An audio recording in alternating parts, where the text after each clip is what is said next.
Hello, beautiful people. Welcome back to All My Budget Life. Today I am bringing you guys my June, the first part of June 2025 budget, because it is officially June 3rd.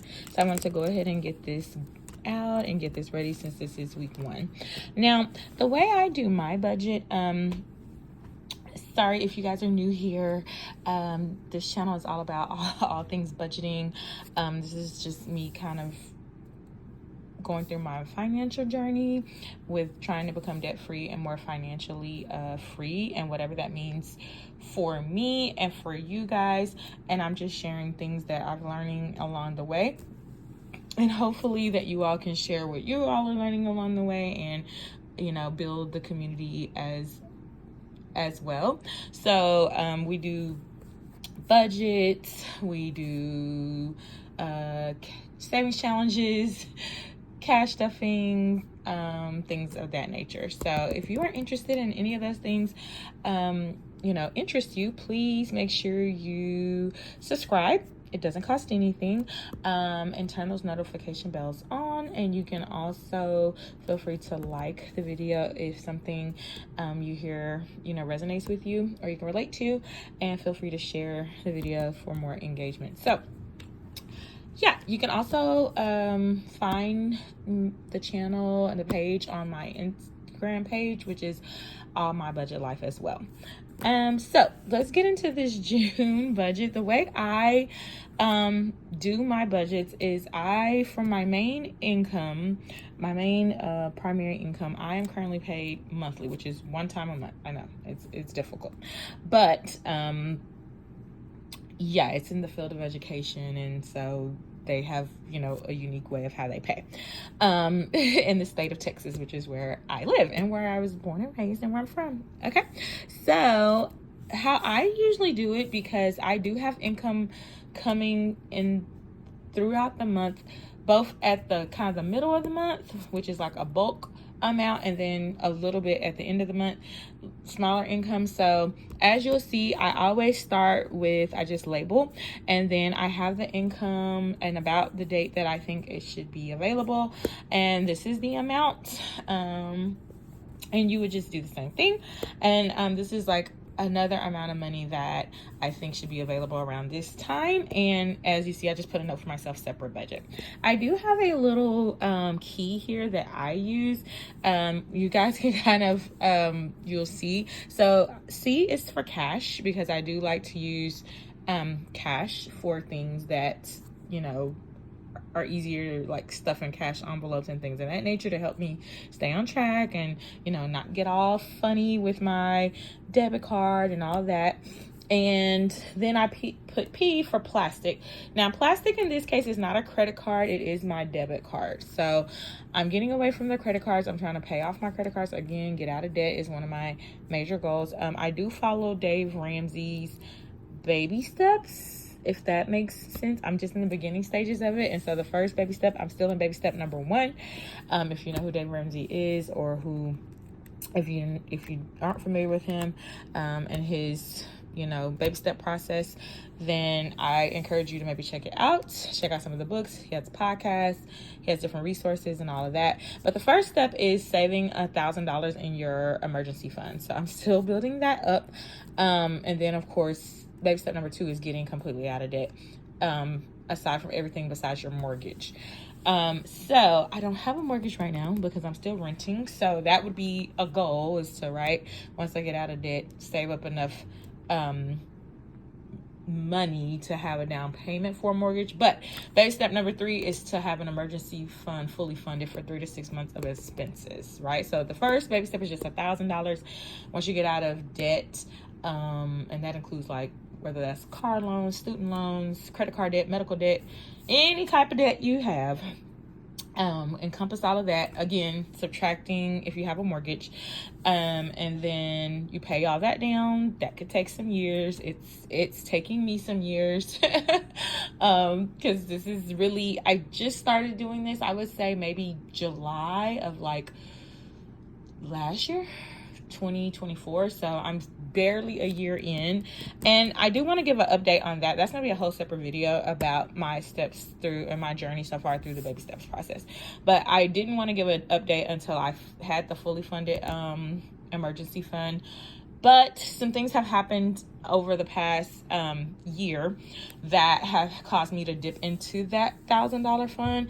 While it was helpful to, I guess, have it or to have money saved towards it, I haven't been able to just completely get the $1,000 and like leave it, keep it safe. So, meaning don't touch it for months and months. So what I am planning to do, kind of switch tactics a little bit this year, since it's almost been a year, is as the money accumulates for that fund, go ahead and just put it in I'm probably going to keep it in a high yield savings account, so that I can still readily get it if I need to, but it's not just at my, like right at my house or in my local checking account or my local savings account in my bank, where it's very easy to just go in and take out money. You're like, oh, it's an emergency, let me go ahead and just, grab it. Now, these were true emergencies, okay? And that's a whole nother video, you guys. If you have, if you are interested in learning more about baby step process, please comment below.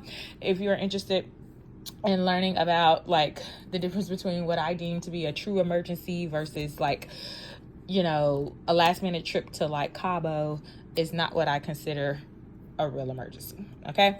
But like your car transmission going out and you only have one vehicle, and that's your way to get to and from work or to transport yourself or your kids or whatever, yeah, that's a true emergency. Or your brakes or something like that.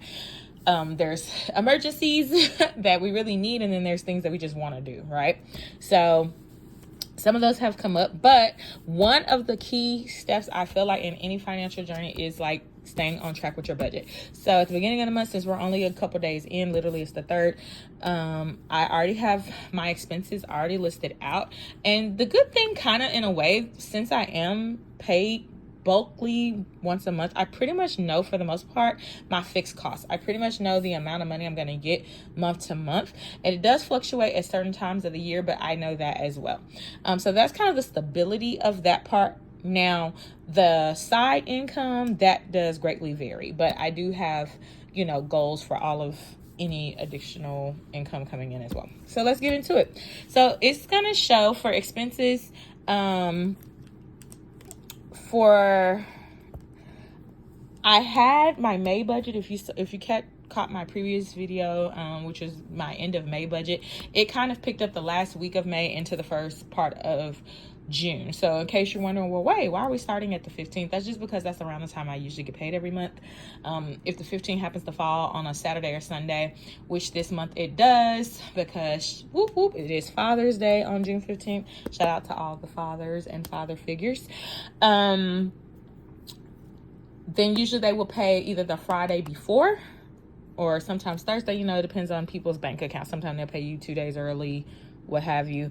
But usually if it falls on a weekend day, you're either going to get paid that Friday before, sometimes that Thursday, rare cases the Monday after, but that usually never happens. It's always usually a day or two before the actual day. So if the 15th is the actual day, that just gives me a guide point, because I know from month to month in general, this is around the time the funds would be available. Now, it could fluctuate a few business days, again, depending on whether or not this actually falls, the 15th falls on a weekend or not. This year it does. So, with that being said, I just based it from, it's those 2 weeks. It's basically from the 15th all the way, and it takes me to the 30th. Now, that's literally the last day of June. Okay. Now, in a separate video, I'm going to talk about like getting ahead and sinking funds and all those different things. And if you're confused on what I'm talking about, don't worry, we'll go through it. But because I'm paid in the middle of the month, but like rent and mortgage and things of that nature are usually due at the first of the next month, or throughout the month, you have to basically set aside all of the money up front, if that makes sense, right? So right off top, rent, gas, and utilities is $1,800.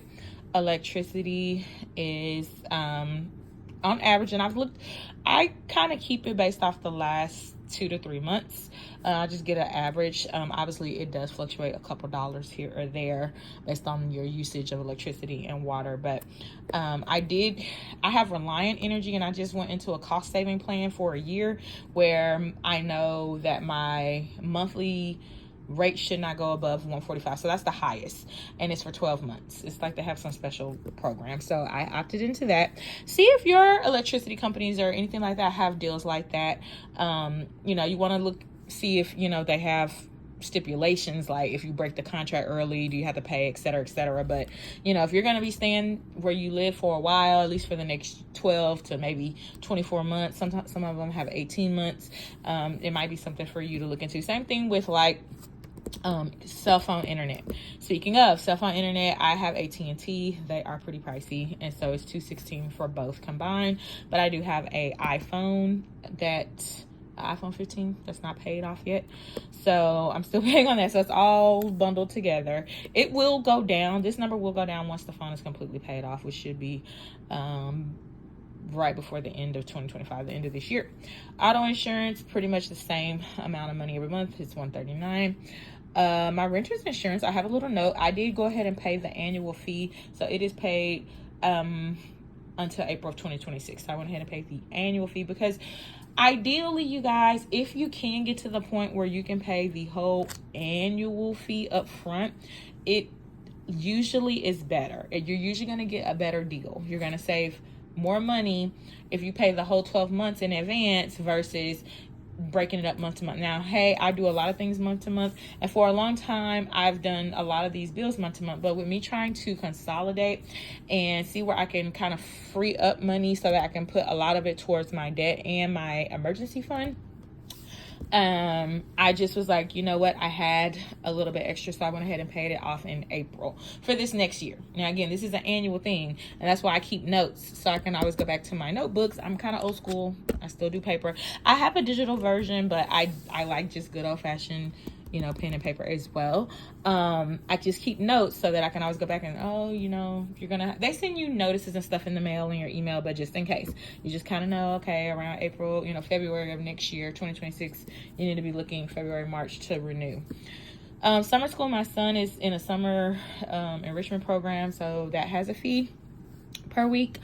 Then he has his babysitter tuition fees because I will be working the middle part of the summer. So not right now, because education does have, you know, a more relaxed schedule kind of in the summer months, but I did pick up an extra position this summer, which I haven't done in the past. But again, I'm trying to earn extra money, right? I need extra money. I'm trying to get this emergency fund done. I'm trying to go ahead and start really focusing on debt and getting that knocked out. So I needed the extra income, so I picked it up.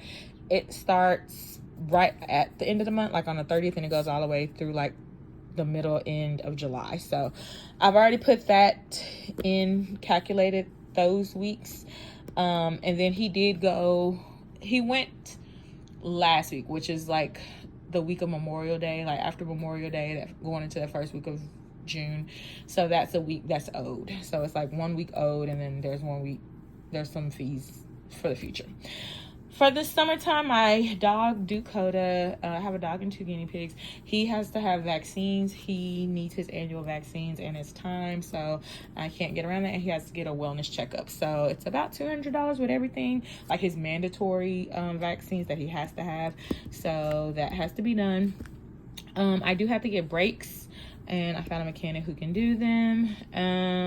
Robux is for my son, Isaiah. He loves his Robux. So I break it up twice in a month, even though I only get paid once a month, but this is the total, just so he can kind of help manage his Robux as well. Because if you give them all to him at one time, he's 8, he's still learning. I'm like, you have to stretch him out, buddy. You can't buy all of the avatars, you know, in one day, and then all your Robux are gone, and this uses real money. So it's kind of helping them teach those lessons as well. But to help him, I make a purchase like in the middle of the month, and I make a purchase again like at the end of the month. I do need to get ready for my vehicle inspection, registration, and oil change. So it's a lot of things with the vehicle this month, actually. I don't have to do all of this, but I do have to have this amount of money, $250, saved, set aside for it. So I am going to go ahead and put at least half of that, but I put the whole amount because I really need to do half in June and half in July. So it would be $125 each if I divide it by 2. So, right. So it would be $125. So it's just a little note. But I planned for the $250 because I do need to get the oil change, and those are running about $50 or $60 right now for my vehicle, and I have to get it done. I've went over my 3,000 miles. So my son does get savings. It goes into a savings account at my bank. So I want him to, and eventually when it gets to a certain amount, it's gonna go into a high yield savings account for him as well. So it's gonna be earning interest. I have my own debt. Like I said, you guys, there are certain debts that I have to pay like immediately every month. So there's certain ones that I have to do because I don't want to, get behind on, get so far behind on those. So there's certain ones that I do have to. This is a certain payment amount. This is like 3 debts put together. So it's like 3 different amounts, but this can fluctuate because obviously some months, this is just what I'm thinking I'm able to do this month, but I don't know. We'll see, because you can also just put this whole amount of money in the emergency fund. You know what I'm saying? So we'll see how that goes. And that's more than half of it right there. The laundry, I do set aside this amount for monthly coin laundry. Back to school, already going to be saving for that. I know we just got out of school. The kids just got out in May, but it's time. August will be here before you know it. So it's $100 set aside. And then I plan to do some in July. Prescriptions, that's a monthly thing. They're $60. Medical, I do have medical appointments this month for the month of June. So that's why some of these expenses are not fixed, because some things do change. Like in the month of June, I know there's a couple medical appointments coming up, and with the co-pays, even with my insurance, it's $100 has to be set aside to see those specialists and doctors, like for my physical and a neurologist, etc., etc. So for personal, I always like to give me a little spending money, just, be realistic, because if I just give myself nothing, that's not realistic, right? So I've cut it down. I used to want to go get my nails done and my hair done. I've been doing my hair for the last few years, but my nails can easily be like $150 if you get a mani pedi and all this and all that. So I kind of cut it down to $50. I think that's enough for like a good pedi and maybe some eyebrows, something like that. And that's kind of what I want to use mine for. It's just kind of a me thing, which is a pedicure for the summer. Birthday, there is a birthday coming up, so I have that allocated. The window tint, I'm just more so setting aside the money, and this is the total amount I have to have, and I'm gonna split that up over the months. Isaiah is wanting to get into coding, so I did find a few coding classes. This is the fee for it, so I was gonna go ahead and see if we can make that happen for him to help with his summer enrichment once he's out of his enrichment program. And I think the class is on Saturday. It was hard finding one on Saturdays, so I'm glad I found one. I hope they actually have a space there. I'm just waiting to confirm if they actually have the space. If not, I still just want the money set aside because they might have availability come August, like when the fall comes, when school goes back in. They do get kind of full, the lady was saying, for summer, which I understand because everybody's out. Membership, this is my AAA membership, and again, this is an annual membership, so it is due in June. It's $130. I won't have to pay it again until next June, so this is kind of one of those. Again, it's just good to this is an annual, and I just put this, right, a little note. So that's an annual, so you just pay that the one time. My subscriptions, now these are like my Pandora, Hulu, etc. Total, there's $60. Food, this is for the month. I put it at $150 because when we're home for the summer, believe it or not, it just seems like we go through more food, more groceries, right? We're at home. And then I know I'm going to be working part of the time too, so I will be having to take my lunches. I try to take my lunches, get something for breakfast, so that I'm not spending a lot of money eating out every day, because it does add up, guys. Gas, We'll need an increase in gas for the month of June, like I said, going into July, and this covers all the way to the end of June, which is right when I start working. But I'm gonna have the money set aside because I'm gonna need it for those extra weeks, you know, that I need to go to work into July. And I will come show you guys a separate budget probably midway, probably around, you know, when it's around the 30th or something. I'll go ahead, or a little bit before the 30th, I'll show you that little budget because it'll kind of reinforce. Dining out, just because Isaiah likes to eat out some, and so do I a little bit. So just putting some fee money aside for that. Now with the food, I kind of put that with food and household together. Just know that I know some people don't do that, but to me, when I say food, it's like food and then household together. So I just kind of make a little note. That was one thing. So really, household is like $20, and then food is, you know, $130 or whatever.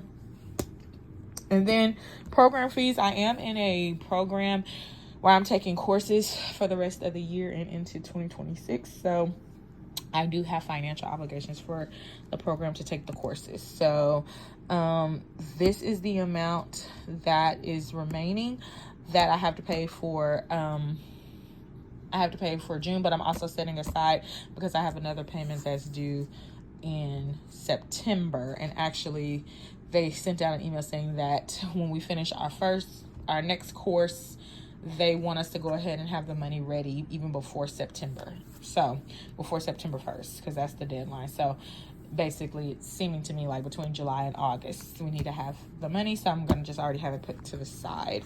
And that is a large payment. So that's my budget for these, you know, weeks. These are heavy bills. Obviously, these are major bills. But I have to obviously pay the major bills because I only get paid the bulk of the money one time a month. So yeah, thank you guys for watching. Please comment you know, maybe what you learned about budgeting or what you do for your June budget, if you even have a budget, and if you found this to be helpful or not. Till next time, see ya later. Bye.